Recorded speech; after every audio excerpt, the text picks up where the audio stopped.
Hi, today in front of me ZTE Axon 30 and I'll show you how to enable or disable Google Fit on this device.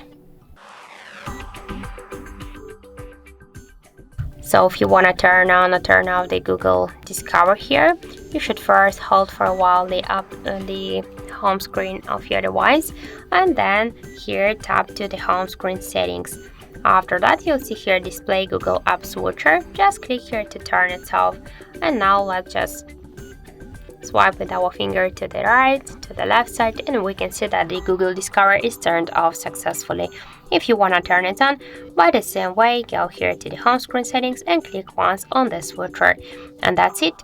So, thank you for watching, and if you find this video helpful, don't forget to leave a like, comment, and to subscribe our channel.